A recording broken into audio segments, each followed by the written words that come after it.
Hello and welcome to the Navy Blue Corner. I'm Ian, joined as always by my good mate Lockie, and we're doing something a little bit different today. We're going to be doing a Carlton players tier list where we'll be rating every single player, like it sounds, into different tiers. So tier 1 all the way down to tier 5. Now, we've been challenged by the great Terry Degani from Blue Abroad about this. He's done one himself and he's said for us to make one. So this is going to be a bit interesting there. This may end in tears here between myself and Lockie, and we'll see where we go disagreeing with this. We'll go in number order. Lockie, let's start. Let's get straight into this. Cool. Jack Silvani, what tier is this man in? Screams tier 2 to me. Yep. I like that. We can keep changing these around as well as we go. I'm happy to chuck him in tier 2 for now. I reckon he might be slightly border tier 3 too, but we'll chuck him in the tier 2 for now. We can maybe come back to that when we put more players in. Love it. I think, Jack Silvani, you know what you're getting. He tries his hardest. And I mean, as far as ruckman are concerned, maybe he's tier 1. Exactly right. What do you think with Paddy? I don't want to be super harsh. He's probably tier 4, which is rough. Like if I'm looking at this and I'm going tier 1's elite, tier 2 sort of your next step, 3's kind of your average midway, 4's your step below, and then 5 is, and I don't want to be too offensive because there will be some players in this tier, but it's your kind of potential delisting at the end of the season. Maybe that was harsh, but I think Paddy Dow, we've shown enough that he's probably that tier 4. He's not, the worst player on this list by far. Yeah. I'm thinking tier 5 is like players we're not even really expecting to make an impact at all this season. But Paddy Dow, he's going to get a go. I think so. Next one is Jesse Motlop. Where does he rank for you? Now, that's a tricky one. I don't want to... I feel like for me, I'd put him in tier 3 for now. I wouldn't put him on the same level as JSOS, but he's close. Yeah, it's a tough one for some of these because I think end of season, we're hoping is that tier 2. But at the moment, he's shown glimpses. But yeah, I think tier 3 is fine for some of these younger players because you're still expecting growth. He may be at the average point, but I think that probably suits him now. An interesting one here, Lockie O'Brien. I feel like he could be, he's almost borderline the 3 and 4. Do you have any thoughts on this one? Because I'm struggling whether he's just fine or whether he ends up going a little bit below in that tier 4. I think he's closer to Motlop than he is to Dow for me. I think he's always going to be pushing for a selection at the very least.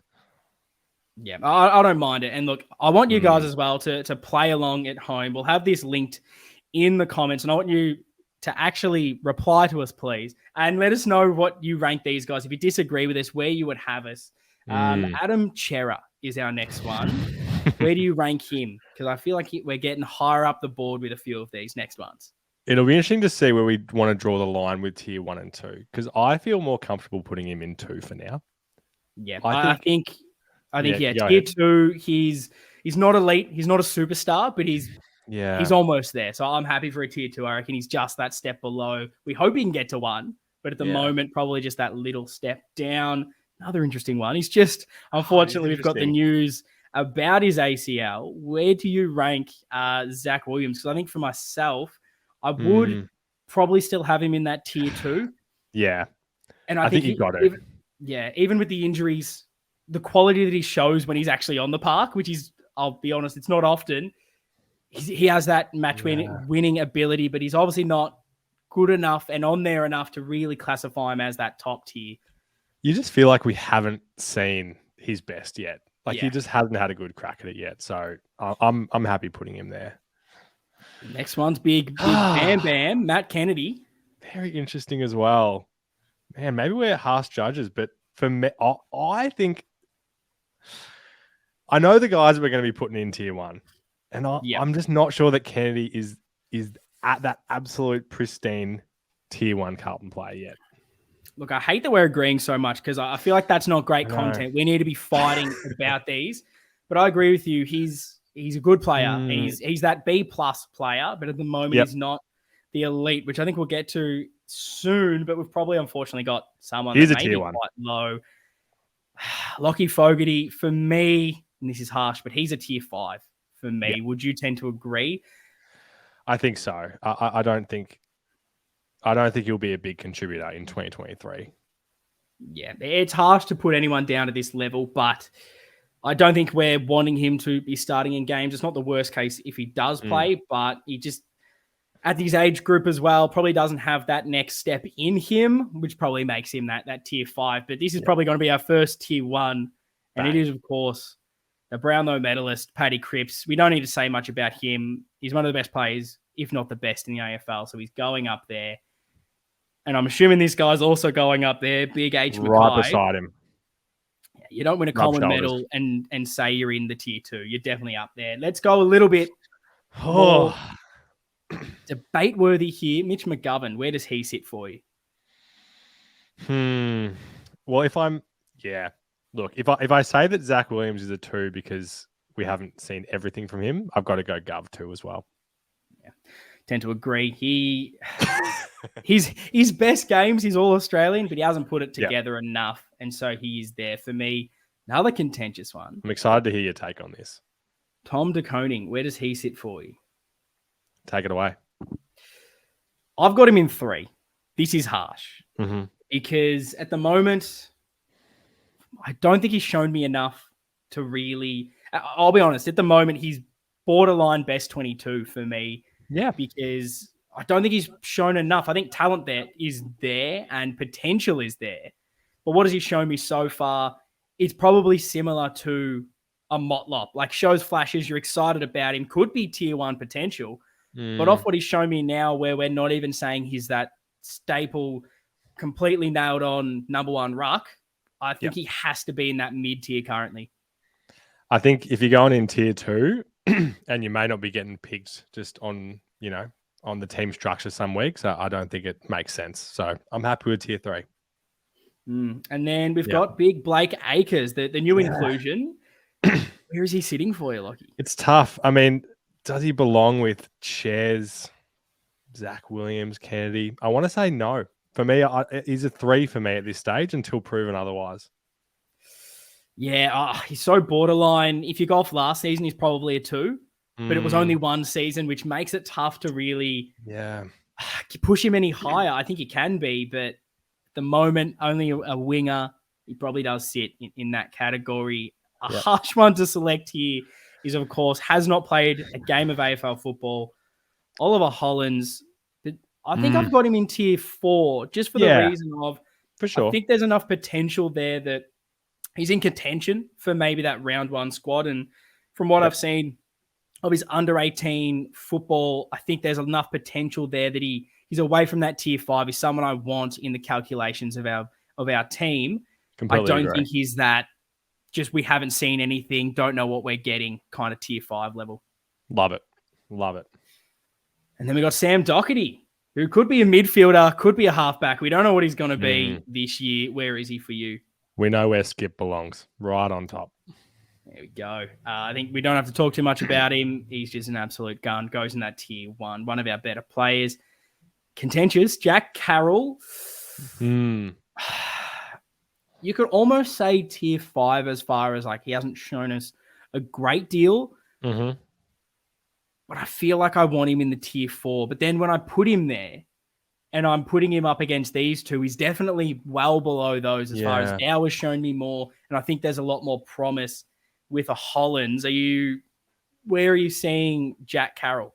He's a fascinating one. Really hard to predict what his impact's going to be this season.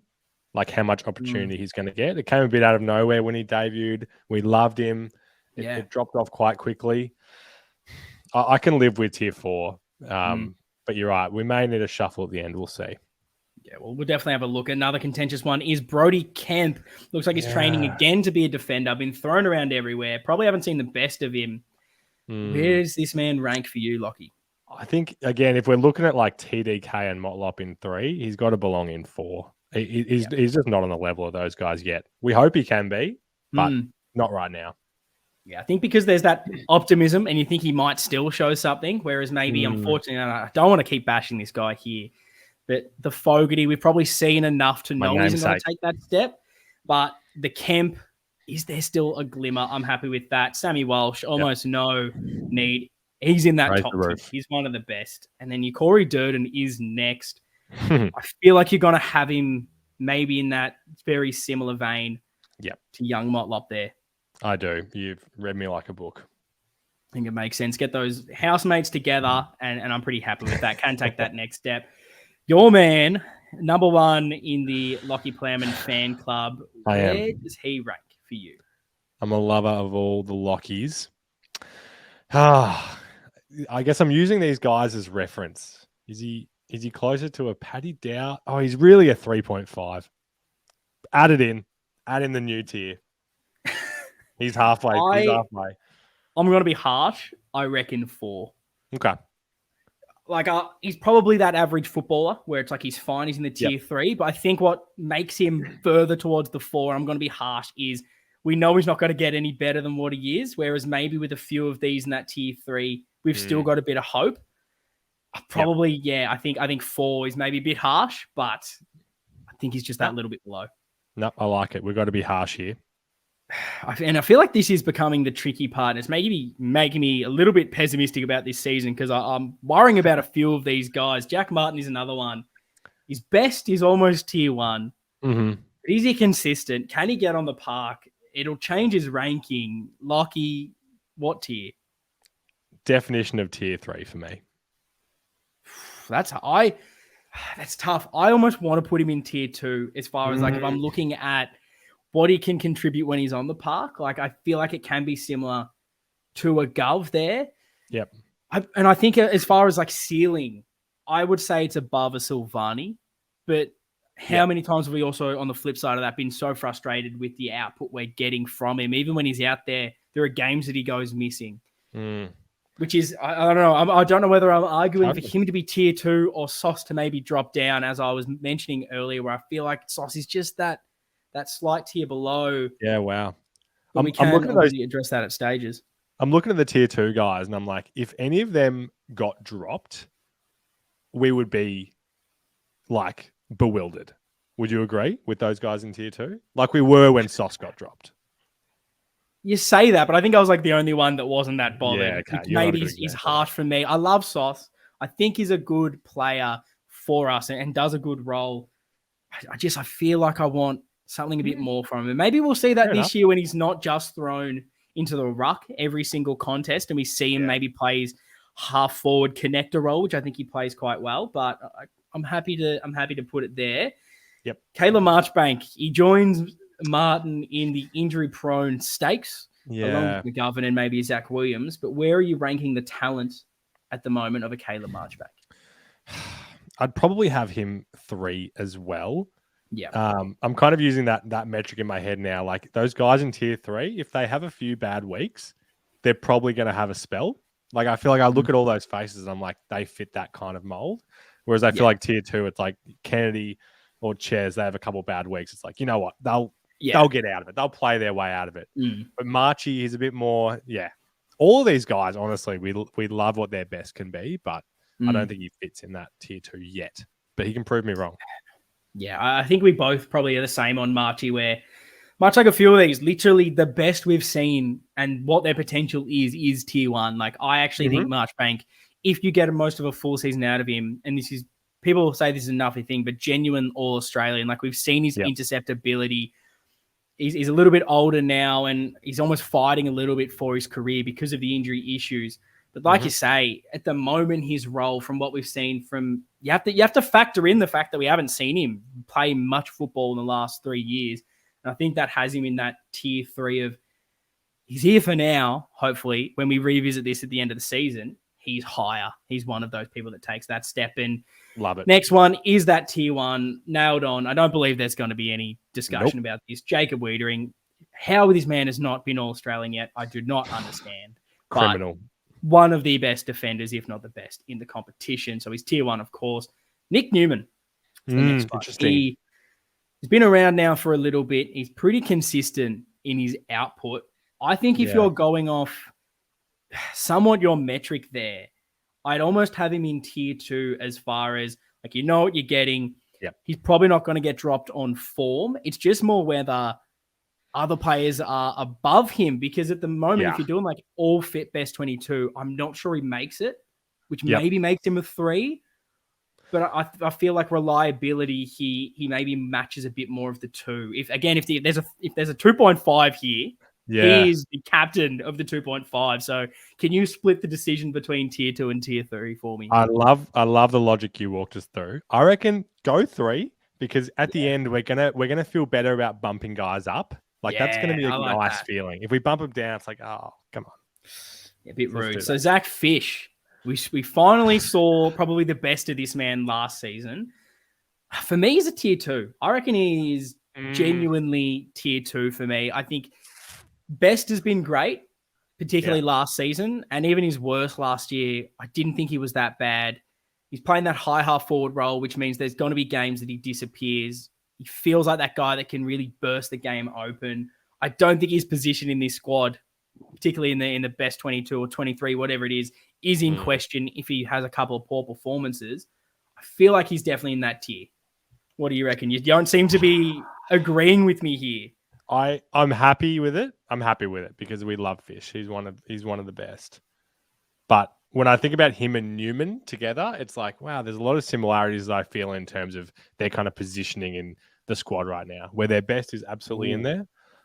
But no, go tier 2. I'm happy. We'll take him tier 2. Lockie Cowan. This is another one we haven't seen play. Yeah. So he's probably between this tier 4, tier 5. With your viral tweet, do you surely that deserves tier 4? Well, look, according to a couple of people that weren't too happy with my tweet there, I'd probably say for me, I'm thinking it's tier 1, but clearly that's not what I'm meaning. I reckon this guy could be a gem, but he's not there yet. So I'm happy to have him like a Hollins. As far as the draft picks that we've picked up, I feel like there's the most promise from those two. Like a bit spoilers for some of the next coming up, but I probably have these two quite a bit ahead of the rest because I think that they can play early in the season. They are close to ready with some injuries more likely there. I feel as far as impact in the first team, they've definitely got the same readiness, I reckon, as like your Jack Carroll, what they can bring, what we saw last season. So I'm happy to put them in tier 4 for now. If I get more hate on Twitter, maybe I might have to drop him down a couple. Of course, we always take that feedback on board. 100%. We love the constructive feedback. And a big man that we at the Navy Blue Corner definitely coined the nickname Brad. I know the players like to call him that, but it was Lockie here that nailed it. Where is our maybe number 1 ruckman? It's hard to split in between him and TDK at this stage. So do you see this guy as being a bit higher? Do you see him as just being the same in that tier? Do you have him higher or lower than the TDK? I think we can start with and maybe go from there. I've definitely got him above TDK right now. And I think for me, he deserves to be in tier 2. I think maybe we forget what we saw from him at stages where it's like, wow, this guy isn't just, what did we trade him for? Pick 50 or something like that? Yeah.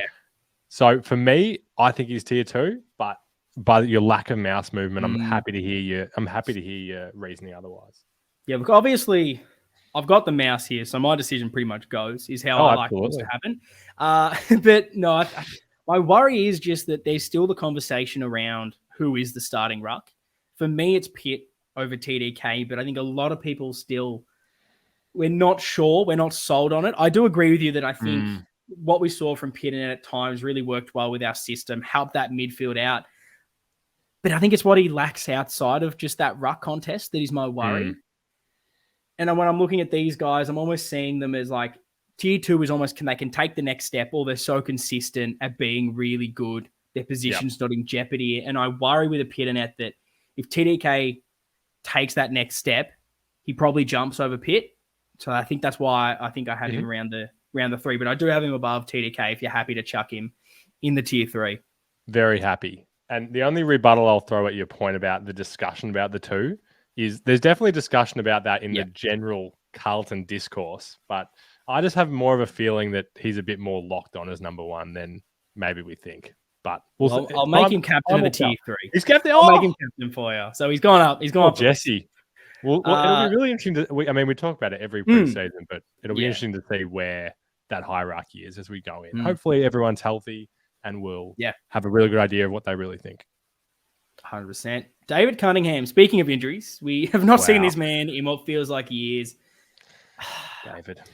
I think I've got him in tier 4, to be honest, at the Wow. moment, which might seem really harsh. And it's just, if I've got Marchbank in tier 3, I feel like Marchbank has proved more than a David Cunningham. We're dining off that one game against Essendon. And I feel like David Cunningham could be a 2-player. Like I actually, Me too. Nuffy had on, could be an unreal role-playing half-forward pinch hit in the midfield kind of player. But he can't get on the field. We can't see it. And even when he did play, he was a bit patchy, which is why I feel like harshly he's a 4. But I don't know. Like, are you making the argument for a 3? That No, more mid-range? It was my Nuffy hat was doing the talking. I think logic says you put him in 4. We don't know that going into this season, he's going to be even close to, like, even if he is back to full health, like who's he getting back?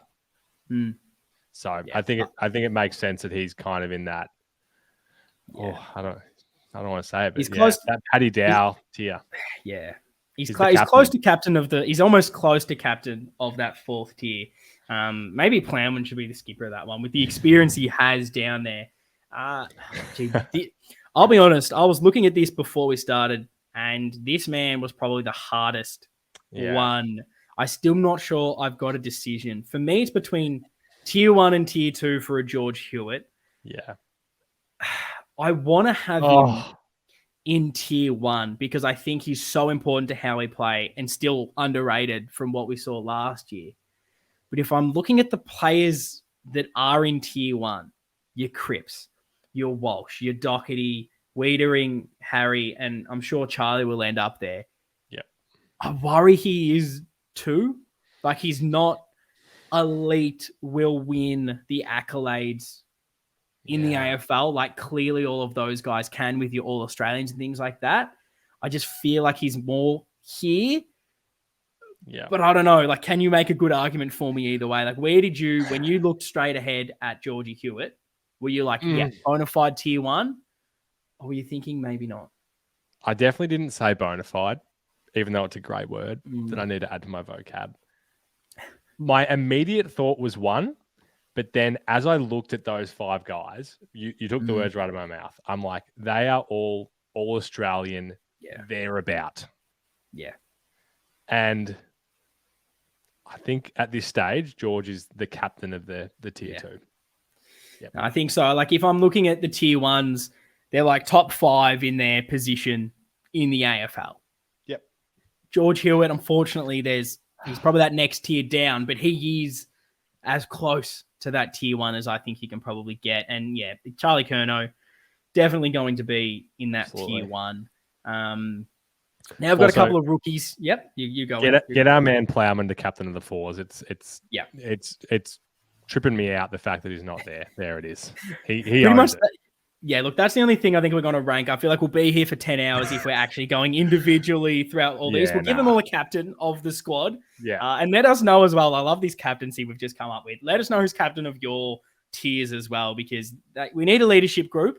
And I think this is it. But got another youngster. I think I alluded to where I'll have these guys. Harry Lemmy. Yeah. A late pick in the draft. Hopeful that he can be an okay footballer, but I think stapled on 5, and probably Jackson Binns is maybe a little bit closer to that tier 4, but I'm happy to just say probably less likely to play this season. Bit of potential, but no pressure on the kid, tier 5. Yeah, we don't want folks to be too lonely in tier 5 either. Need some friends down there. Exactly. And next one, key defender, Lewis Young. Start of the season last year, you probably had him 3 or 4. Yep. A lot of people had him, everyone was saying, and Oscar McDonald is definitely the starting defender ahead of him. Where has he gone up for your calculations now that you've seen a full season of him in the navy blue? Yeah, it's tricky kind of like balancing his talent with like the opportunity, I guess. Yeah. So I think for me, he's probably tier 3. Yeah. It feels weird putting him above like a Marchie, but like many of these lovely men in tier 3, if we looked at the end of the season and they were tier 2, that would not be crazy. Yeah, I agree. I think some of his best when Wiedering wasn't there was probably tier 2. Probably dropped off a little bit in consistency as the year went on. I think this is where we see him at the end of the season if he can continue his development. But yeah, I agree with you. If I got Pitt down there and we've got these two lovely gentlemen in the small forward department, I reckon Lewis Young's probably there for now. Might be a bit harsh. A lot might disagree with that. But again, this is at the start of the season. By the end, could be anywhere. And unfortunately, this next man, Sam Philp, injured again. Probably won't see him, if at all, this next year. Is he a tier 5 for you? Yeah, unfortunately, just haven't seen enough yet. And I'm not sure that opportunity will come when he is fit. Unfortunately, that's probably the case. Ed Kerno, an interesting one. Stalwart of this team. Probably should win best clubman every single year. Missed all last season with an injury, getting a little bit older now. Where is he in your rankings? Consistency-wise, tier 2. But where does he rank now, a couple years down the line? Yeah, it's so hard to know. When players get to this age, they can change so quickly in their ability. You know what? I'm gonna be a nuffy here. He deserves to be tier 3. This is Ed Kerno we're talking about. Tier 1 it is. There it is. You've got him as a tier 3. Interesting. Yeah. I would have probably had him in tier 4, which is maybe a bit harsh. Yeah. Just because I think everyone fit, he's probably more around the depth chart of the guys you're seeing here. Yeah. Like the Paddy Dow, how much is he above these kind of guys? But I'm more than happy to have him as the tier 3. Is he close to your captain if he is in tier 3? Because I think as far as like, again, that level of consistency, you know what you're getting from Ed. Does he bump up the list a little bit? I think it makes sense for him there. I think, like I said, it's so hard to know what we're actually going to see from him right now because I feel like I can't even remember what Ed Kerno played like. It's just been so long. But, yeah, he deserves to be tier 3. Clubman of the decade.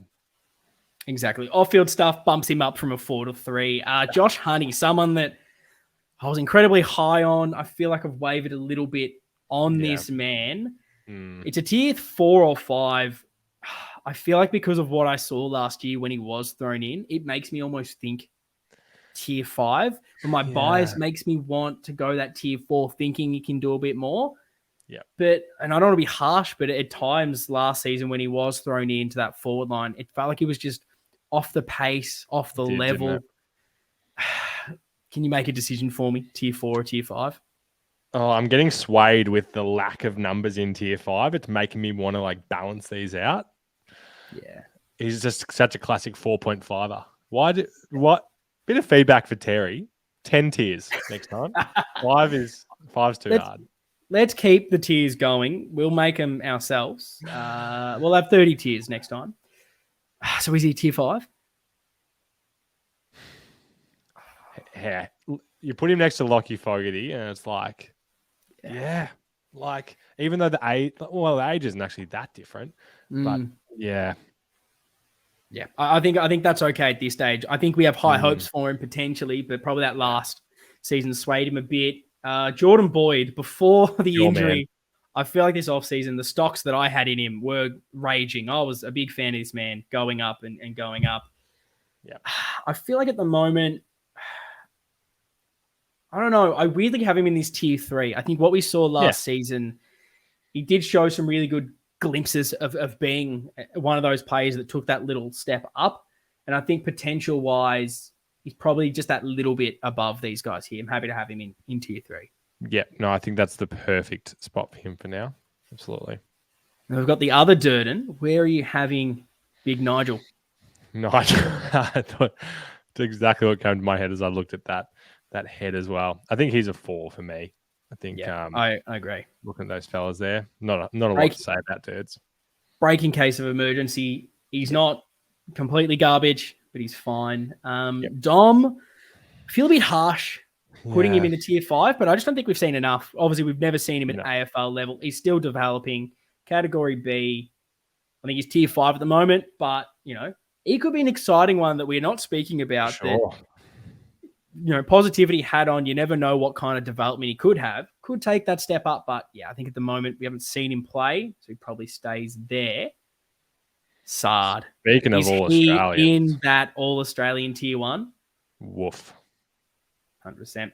One of the best. Bit more contentious maybe these last few. Yeah. Matty Owies. You've got the other two small forwards sitting pretty in tier 3. Output has probably been similar to those at the moment. But I'll be honest, I have him in tier 4. Bang. I just think potential, he's probably at his level at the moment, which is fine.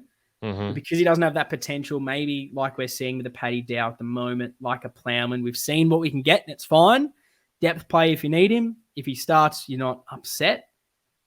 But he probably just doesn't have that next step in him. So, yeah, I'm happy with 4. And I think Murkov, I'm happy. probably similar to your Dom. We just don't know what we're getting with this guy yet. It's not that we think he's garbage. We just have no idea. Tier 5? Yeah, lock him in. And then the last man on this list. My man. Matty Cottrell. Where does he rank for you? Oh, Matthew. Tier 3 for me. I think he belongs in that crew where, you know, he's going to be around it every single week.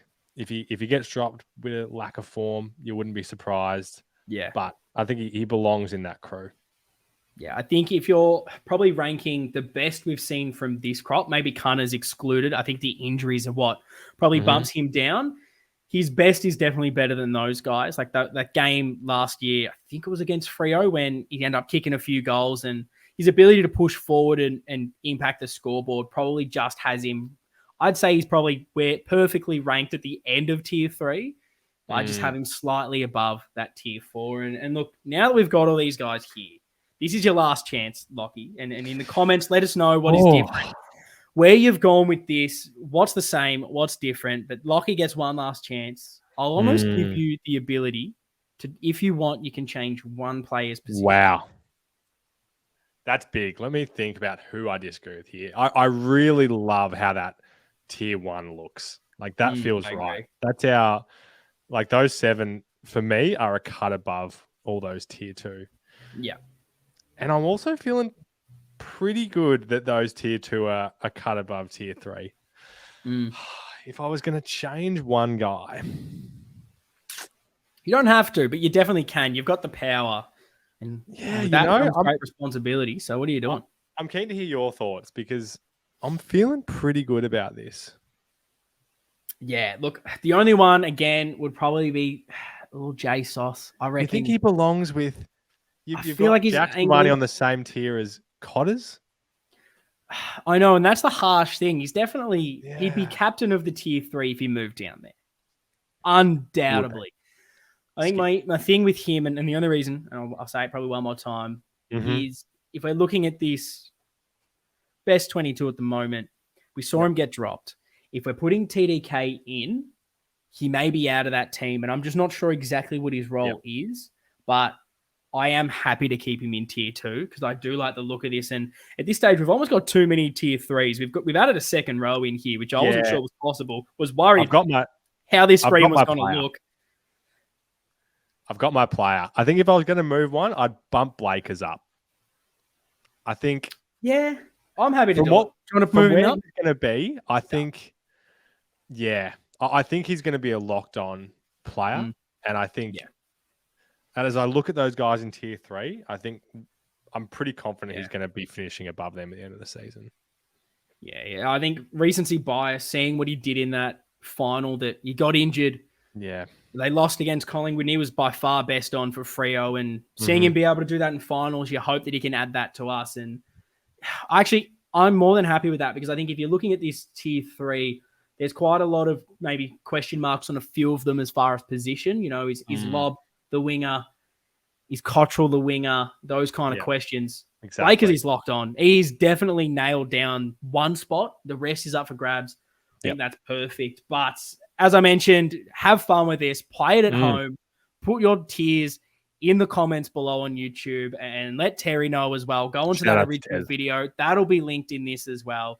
Let him know on there as well. We want as many people doing this so we can all, at the end of the season, come together, reflect on this and see where things have changed, because that's always the fun part when you've got the optimism going into one year and maybe everyone becomes tier 1 by the end. That's what we want to be hearing. But look, that's going to wrap this one up. See you guys next time.